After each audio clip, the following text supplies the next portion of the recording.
नमस्कार दोस्तों, स्वागत है आज की वीडियो में। तो आज की वीडियो में हम अध्याय नंबर 2 जिसका नाम है अम्ल, क्षार एवं लवण, ठीक है ना। तो इस चैप्टर के जितने भी अभ्यास के प्रश्न हैं उन सभी को सॉल्व करेंगे। जैसे आपकी बुक में दिए हुए हैं ये वाले, ठीक है ना। ये आपके जो अभ्यास के प्रश्न हैं और इसके साथ साथ और भी हैं, जैसे मैं आपको बता दूं ये रहे। तो ये भी बहुत सारे आपके अभ्यास के प्रश्न हैं जो आपके परीक्षा की दृष्टि से बहुत ज़्यादा इंपॉर्टेंट है और यहाँ से आपको एग्जाम में क्वेश्चन देखने को भी मिलता है, ठीक है ना। तो ये वीडियो आपके लिए बहुत ज़्यादा इंपॉर्टेंट होने वाली है, ठीक है ना। तो चलिए वीडियो स्टार्ट कर लेते हैं। पहला क्वेश्चन है, कोई विलयन लाल लिटमस को नीला कर देता है, इसका पीएच मान आपको बताना है। जैसे आपको पता है कि जो आपके क्षार होते हैं वो लाल लिटमस पत्र को नीला कर देते हैं। तो इसमें क्षार कौन सा है वो आपको बताना है। 1 अम्ल होता है, 4 भी अम्ल होता है, 5 भी अम्ल होता है, लेकिन जो 10 होता है ना, ये क्षार का पीएच मान होता है। तो इसका जो करेक्ट आंसर क्या हो जाएगा, डी हो जाएगा 10, ठीक है ना। नेक्स्ट क्वेश्चन है, कोई विलयन अंडे के पिसे हुए कवच से एक गैस उत्पन्न करता है जो चूने के पानी को दूधिया कर देती है। इस विलयन में क्या होगा, NaCl, HCl, LiCl, KCl। तो इसका जो करेक्ट आंसर है वो क्या हो जाएगा, HCl हो जाएगा, ठीक है ना। नेक्स्ट क्वेश्चन है, थोड़ा इंटरेस्टिंग क्वेश्चन है। NaOH का 10 ml विलयन HCl के 8 ml विलयन से पूर्णतः उदासीन हो जाता है। यदि हम NaOH के उसी विलयन को 20 ml, यहाँ पे क्या कर दिया, इसका दुगना कर दिया, लें तो इसे उदासीन करने के लिए HCl के उसी विलयन की कितनी मात्रा की आवश्यकता होगी। तो यहाँ पे इसने NaOH का क्या कर दिया, दुगना कर दिया है। तो हम जो HCl है ना, इसका भी हम क्या कर देंगे, वो दुगना कर देंगे। तो HCl कितना दिया है, यहाँ पे 8 ml दिया हुआ है, तो यहाँ पे दुगना क्या हो जाएगा, 16 ml हो जाएगा। तो इसका करेक्ट आंसर क्या हो जाएगा, 16 ml डी, ठीक है ना। नेक्स्ट क्वेश्चन है, अपच का उपचार करने के लिए निम्न में से किस औषधि का उपयोग होता है। एंटीबायोटिक्स, एनाल्जेसिक, एंटासिड्स और एंटीसेप्टिक्स। तो इसका जो करेक्ट आंसर क्या हो जाएगा, एंटासिड्स हो जाएगा, क्योंकि एंटासिड्स क्या होते हैं, ये हमारी जो पेट की अम्लता है ना उसको उदासीन करने का कार्य करते हैं, ठीक है ना। नेक्स्ट क्वेश्चन है, निम्न अपक्रिया के लिए पहले सब समीकरण लिखिए तथा उसके बाद संतुलित समीकरण लिखना है, ठीक है ना। पहली जो रिएक्शन है, तनु सल्फ्यूरिक अम्ल दानेदार जिंक के साथ अपक्रिया करता है, ठीक है ना। तो सबसे पहले हमें क्या करना है, इसका शब्द समीकरण लिखना है, ठीक है ना। तो शब्द समीकरण क्या होता है, जिंक प्लस तनु सल्फ्यूरिक अम्ल arrow zinc sulphate plus hydrogen gas निकलती है, ठीक है ना। अब इसको हमें प्रतीकों के माध्यम से भी लिखना है। जैसे जिंक का प्रतीक क्या होता है, Zn, और सल्फ्यूरिक अम्ल का जो सूत्र होता है वो H2SO4 होता है, ठीक है ना। अब इसकी हम रिएक्शन कराएंगे तो क्या होगा, जिंक सल्फेट बनेगा, जिंक क्या हुआ, SO4 के साथ जुड़ जाएगा, तो क्या बनेगा, जिंक सल्फेट बनेगा, प्लस जो आपकी हाइड्रोजन गैस है वो निकलती है, ठीक है ना। इस तरीके से आपको करना है। नेक्स्ट है आपका इसी तरीके से, तनु हाइड्रोक्लोरिक अम्ल मैग्नीशियम पट्टी के साथ अपक्रिया करता है। तो मैग्नीशियम पट्टी ले ली हमने, प्लस तनु हाइड्रोक्लोरिक अम्ल ले लिया, ठीक है ना। और क्या बनता है, magnesium chloride plus hydrogen gas. इसी तरीके से आपको इसके प्रतीक और जो फॉर्मूले वो आपको लिखने हैं। जैसे मैग्नीशियम का Mg प्लस तनु हाइड्रोक्लोरिक अम्ल का होता है HCl, एरो क्या बन जाएगा, MgCl। जो Mg है वो HCl के साथ जुड़ जाता है और जो H2 है वो आपके बाहर निकल जाती है, ठीक है ना। नेक्स्ट आपका क्वेश्चन है, जैसे तनु सल्फ्यूरिक अम्ल है एल्युमिनियम चूर्ण के साथ अपक्रिया करता है। तो सबसे पहले क्या लेंगे, एल्युमिनियम प्लस तनु सल्फ्यूरिक अम्ल एरो क्या बन जाता है आपका, aluminium sulphate plus hydrogen gas, ठीक है ना। अब इसको प्रतीकों के द्वारा आप समीकरण लिखते हैं। जैसे आपका सबसे पहले एल्युमिनियम है Al प्लस H2SO4, ठीक है ना। तो जो Al है वो किसके साथ जुड़ जाएगा, SO4 के साथ जुड़ जाएगा, ठीक है ना। तो क्या बन जाएगा, 2Al SO4 का होल थ्राइस प्लस 3H2, जो आपकी हाइड्रोजन गैस है वो बाहर निकल जाती है, ठीक है ना। जो आपके ये समीकरण दिए हुए ना, इसको आपको बैलेंस भी करना है, ठीक है ना।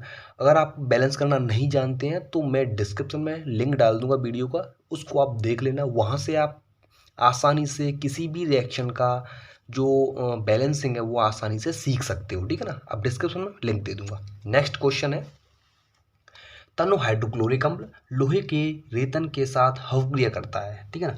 तो लोहा प्लस किसके साथ अपक्रिया करता है, हाइड्रोक्लोरिक अम्ल के साथ, हाइड्रोक्लोरिक अम्ल एरो क्या बनता है, लोहा क्या है, आयरन है ना।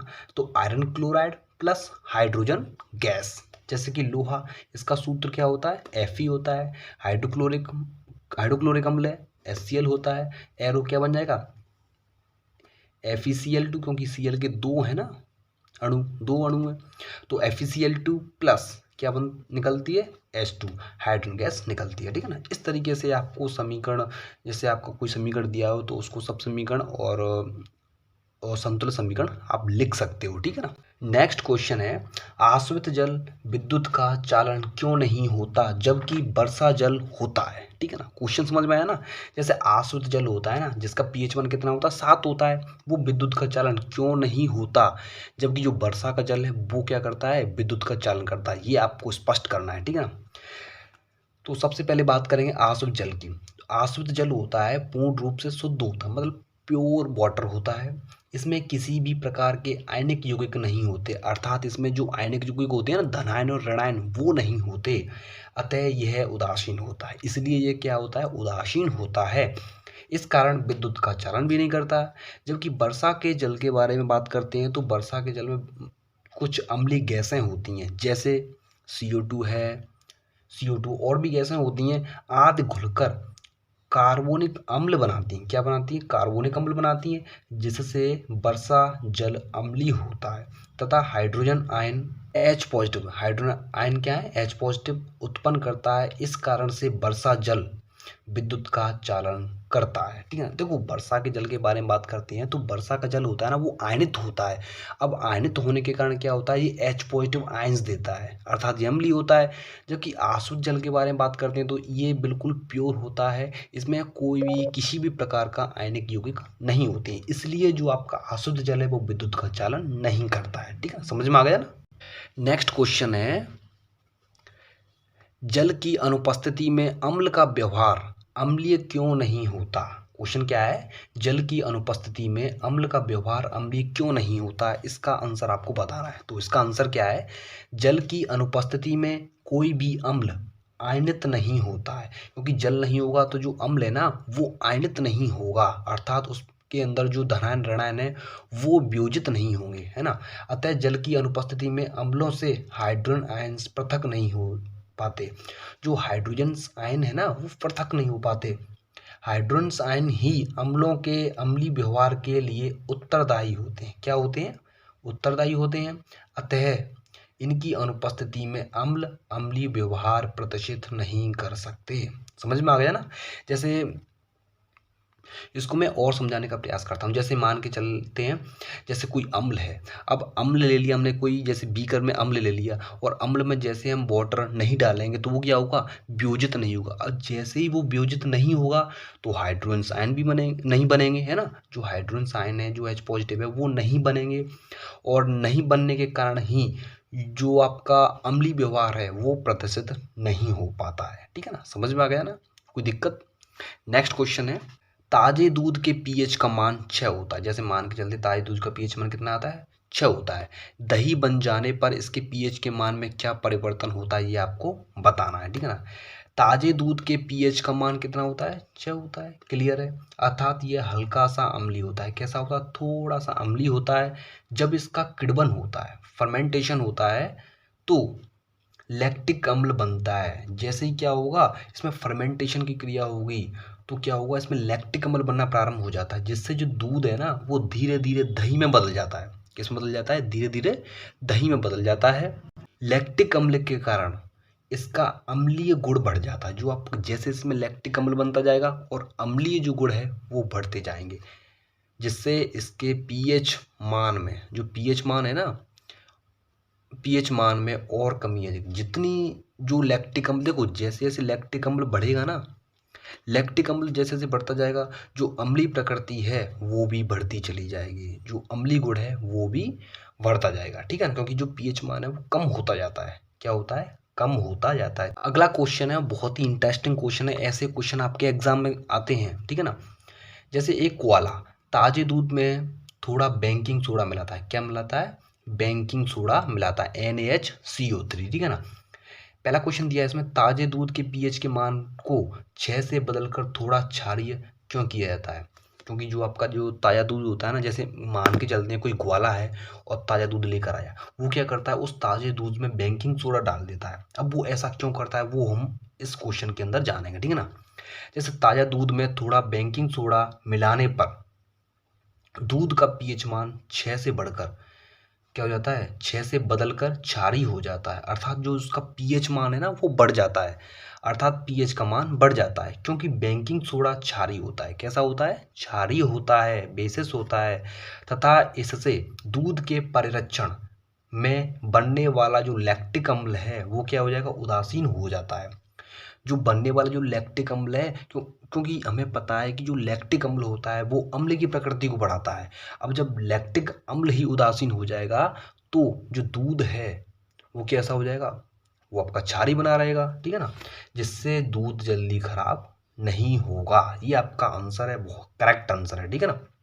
क्वेश्चन बहुत ज़्यादा इंपॉर्टेंट है। इससे मिलता जुलता एक क्वेश्चन और है, इस दूध को दही बनने में अधिक समय क्यों लगता है। जो आपने ताज़ा दूध लिया हुआ था, जो ग्वाला ने ताज़ा दूध लिया हुआ था, उसमें वो क्या कर देता है, बेकिंग सोडा मिला देता है, जिसके कारण वो क्षारीय अधिक हो जाता है।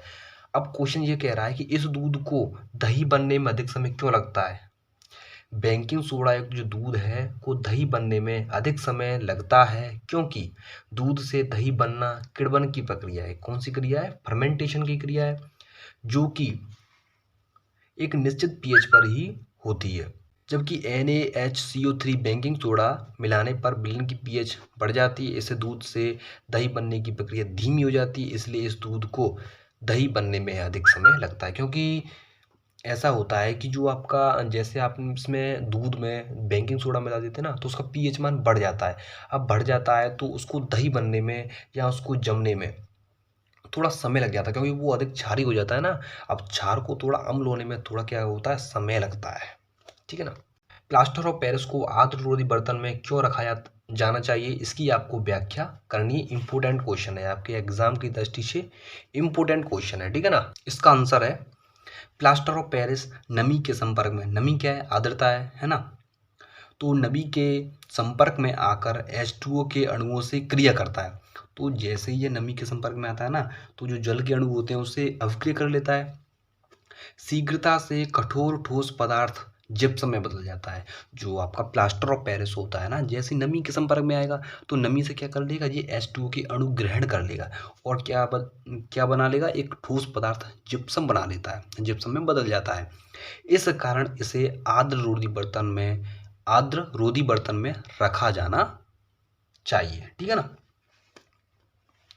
जैसे आपका ये है आपका plaster of Paris CaSO4 dot half H2O plus 1/2 H2O arrow क्या बन जाता है, आपका जिप्सम बन जाता है, CaSO4 2H2, तो ये आपका क्या बन जाता है, जिप्सम बन जाता है, ठीक है ना। अगला क्वेश्चन है, और इम्पोर्टेंट क्वेश्चन, ये आपके एग्जाम में हर साल आता है, ठीक है ना, इम्पोर्टेंट क्वेश्चन है। उदासीनीकरण अभिक्रिया क्या है, इसके आपको 2 एग्जाम्पल देने हैं, ठीक है ना। तो सबसे पहले हम समझेंगे उदासीनीकरण अभिक्रिया होती क्या है।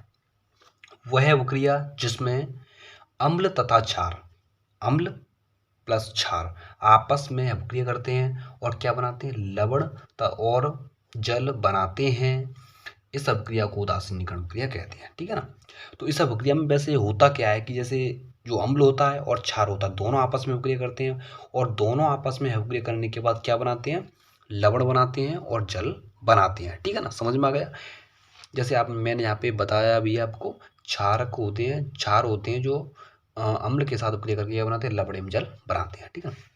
हमें इसके 2 एग्जाम्पल देने हैं, दोनों एग्जाम्पल ही परीक्षा की दृष्टि से इम्पोर्टेंट है। पहला एग्जाम्पल दिया है NOH जो आपका क्षार है, HCl आपका अम्ल है, ठीक है ना। दोनों आपस में क्या बनाते हैं, NaCl प्लस H2O, ठीक है ना। नेक्स्ट आपका एग्जाम्पल है KOH प्लस HNO3। KOH क्षार है, HNO3 अम्ल है, दोनों आपस में अभिक्रिया करके KNO3 लवण प्लस H2O जल बनाते हैं, ठीक है ना।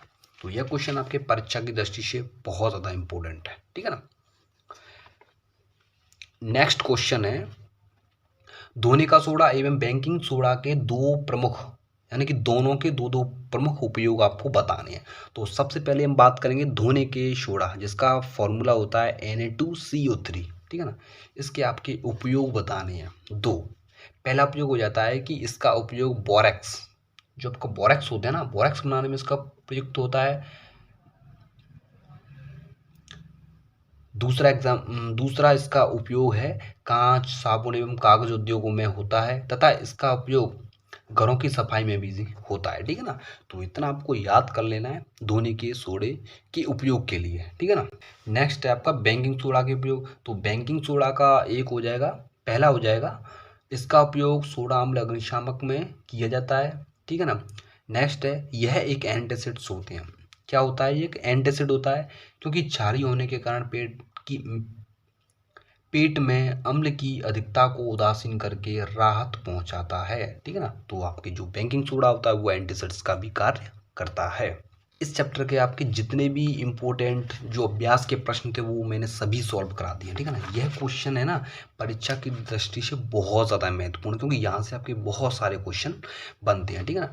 तो इस चैप्टर में से आपको जितने भी इम्पोर्टेंट क्वेश्चन हैं ये तो मैंने बता दिए हैं, और भी इम्पोर्टेंट क्वेश्चन है इनके ऊपर भी मैं वीडियो लेकर आऊँगा। ठीक है ना।